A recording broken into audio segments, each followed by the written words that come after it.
Je m'appelle Mathieu Morcrette, je suis ingénieur de recherche au CNRS. Donc je travaille au laboratoire de réactivité et chimie des solides, dont je suis le directeur depuis 2008, et aussi responsable de l'unité de prototypage pour le réseau sur le stockage électrochimique de l'énergie, qu'on appelle le RS2E.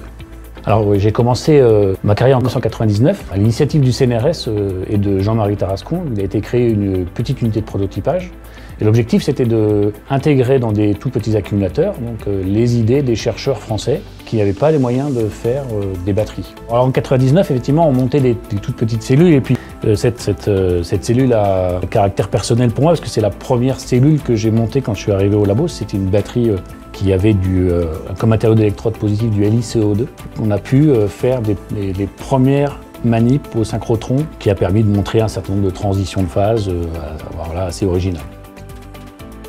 On continue nos recherches autour de la caractérisation in situ. Puis en 2010, Jean-Marie Tarascon décide de créer le réseau sur le stockage électrochimique de l'énergie. L'objectif là, c'est de rassembler les universités françaises qui travaillent dans le domaine et puis des industriels pour pouvoir accélérer la recherche dans ce domaine.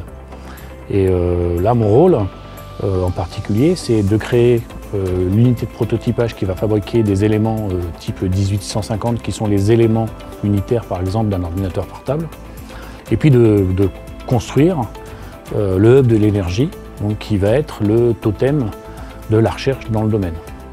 Un de mes rôles c'est de rappeler les choses qui ont été faites et puis je suis aussi directeur de labo, donc ça veut dire responsable des finances du laboratoire et puis responsable de l'animation scientifique et de la coordination scientifique du labo.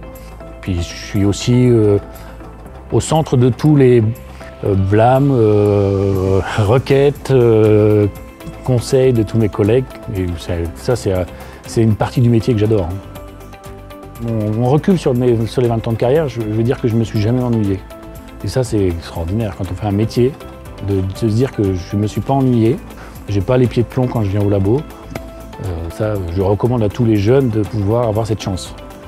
Le fait d'être lauréat, c'est une reconnaissance de la part de mon employeur, de ce que je suis, de mes qualités probablement. Ce qui me touche le plus profondément, c'est surtout le regard, les signes d'amitié des collègues quand ils ont appris que j'étais lauréat.